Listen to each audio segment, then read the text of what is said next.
If you've been living under a rock like Patrick and not keeping up with the newest superhero experience, you are completely missing out. And nope, not the Snyder Cut boys, I'm about 2 months late on that one.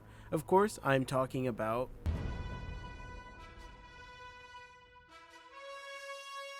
Get it? They do that in the show. Anyways, enough of my cringy ass self. Invincible is Amazon Prime's new hit animated show based around adult themes with a superhero plotline. Compared to other superhero animated shows, it's a lot more gory and has potential than most people think it does. But hey, to those people, you're missing out. Invincible is a show that flips all superhero tropes on its head and isn't afraid to take risks. Literally, our main character gains his superpowers and has the legit worst day of his life on his first day of being a superhero. He is thrown into a situation of a fucking alien apocalypse and pretty much gets his ass beat throughout the whole mission. His job isn't a walk in the park like how many superhero shows and stories show it out to be. It's tough. You see people die left and right, and sometimes you can't save them all. He struggles with trying to figure out what it is to truly be a hero and how to deal with death. This show is all about our main character Mark, who is a high school kid just trying to live up to his dad's expectations of him while trying to have a normal teenage life. It's a really interesting concept, especially if your dad is the best superhero in the world. See, Omni-Man is seen as this world's Superman, but we learn quickly how demonic this man can be. Omni-Man is literally the definition of Black Air Force One energy. This man literally beat his kid halfway to death, and if you're like me and got into the show because of the memes based around this, I can't judge you. Omni-Man is just a menace to society. Literally a menace.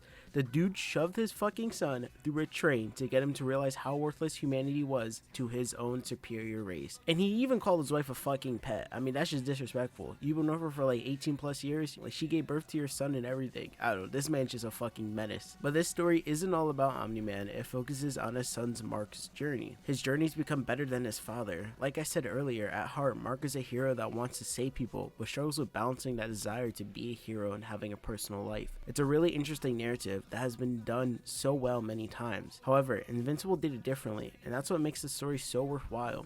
Hey, hi, hello, my name's ImHitch, aka Joe, and I want to share with you what made Invincible Season 1 so good to me. But before we do that, please consider hitting that red button at the bottom of your screen and leaving a like if you enjoyed Season 1. Without further ado, let's get started. The appeal of Invincible can be described in many ways. Personally, I didn't watch the show for the fights. I thought the show shined when it came to their characters and how they were used in the plot. One thing Invincible does and what makes it so engaging is the fact that it's unpredictable. There's always something in an episode that will make you think to yourself, well, what will happen next? And the complete opposite of what you were thinking is probably bound to happen. Take for example Omni-Man betraying the Guardians. When they were first introduced to the show, I thought they'd be characters that lasted a long time, but oh boy was I wrong. Omni-Man literally flew into that hole, beat the living fuck out of everyone, and pretended it didn't happen. The man faked a fucking concussion, and he was pretending that someone else killed them. Honestly, I didn't expect Omni-Man to be a genocidal maniac until he fucked everyone's day up. Another example is the robot freeing the twins. It was a huge plot twist for me, and I didn't realize what he was planning until the very last episode. It's really a show that can turn up out of nowhere and surprise you. Even the twins recreating Immortal blew my mind, and Immortal coming back and trying to kill Omni-Man on top of the Kraken almost trying to kill Mark. It's really interesting because I didn't expect that at all, and it shocked me to my core. I was just like,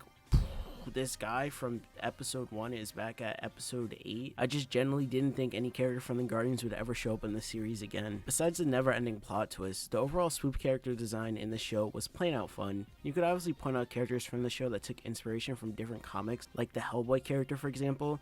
Like, come on, they are literally both detectives, but what I liked is how these characters were completely different than what they were based off of. For example, Red Rush took heavy inspiration from the Flash, but acted like a different character when compared to the Flash. Red Rush was just a snarky Russian guy that cared more about beating supervillains than his own girlfriend and his personal life. While Flash loves his family and will sacrifice everything on a dime to save the world on top of his family, because family matters to him the most. Honestly, both these characters were a gentleman at its core, but it's just nice to see similarities in both characters but realize one's a spoof compared to the others. The story as well was just fun. I know I'm gonna say that word a lot in this video, but it was just fun. I want to say that most of the side plots are actually really refreshing because we actually get to see Mark's journey and how the world of Invincible interacts with one another. The mission to Mars was a great example of Mark finally stepping into his role as a superhero and being able to protect his country, but still struggling with wanting to be with his girlfriend and having that teenage life he desires. Speaking of relationships, that's really where the series shines. It's all about its interpersonal connections with everyone in the series. The show is different because it doesn't make fighting its overall plot device. It uses people's morals and relationships to drive the plot forwards. For example, with Robot, we see him wanting to become a human due to him being trapped in a Resident Evil bioweapon state. He doesn't really put his plan into motion until he realizes him and Monster Girl are a lot of like, and due to the relationship, he finally achieves a body that looks like someone she'd be interested in. Also, another huge example is literally Mark and Omni-Man. Their relationship is what causes the ending of the show. All Omni-Man wants is to have his son greet the Viltrumite Empire to Earth with him, but due to Mark's humanity and love for it, he decides to reject his dad and ultimately pays for it. We literally see 30 minutes of an episode of Mark just getting his ass beat and trying to have his dad force him to have no emotions like him. But it's really interesting because Omni-Man literally was brought up to be a person with no emotions, but as he is finally beating his son, when he sees his son dying, and his son says this: "What will you have after 500 years?" You, Dad. I still have you.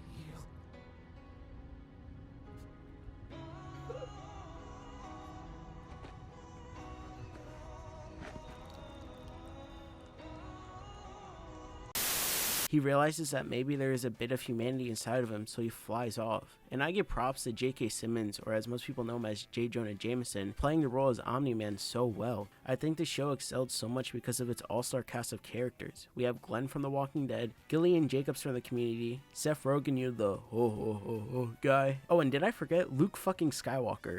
The cast alone is a real reason why most of these scenes seem so convincing. They all have some sort of veteran experience to their names and proceed to live up to that hype. I just like this series. The vibrant tone mixed with a gory conclusion and a bit of romance was all I needed from the series to get me on board. I just enjoyed the big impactful fights that proceeded to meet my expectations and keep me engaged. I enjoy the side characters like Titan and his story of how tough the streets can be, but somehow he ends up becoming a big boss that runs the streets. It really opened up the story and showed a lot more of the world building involved into this series. Even the last battle where Titan is trying to overcome the robot chip guy, which is an absolutely hilarious character by the way, he runs away from Mark and leaves us with questions on the future of his character. It's just great storytelling. Invincible just did a really good job at setting up future seasons, like the human that was taken over on Mars and Seth Rogen's character trying to recruit Invincible to create an army to fight against the Viltrumite Empire. I just want to say thank you to Robert Kirkman for creating the Invincible series. And yeah, I think that's pretty much it on my Invincible rant of season 1. I hope you guys agreed with my takes on why season 1 was so good. If you didn't, let me know in the comments down below. Tell me what you thought made Invincible season 1 so good. With that being said, thank you guys for watching. My name's ImHitch, aka Joe, and have a great day.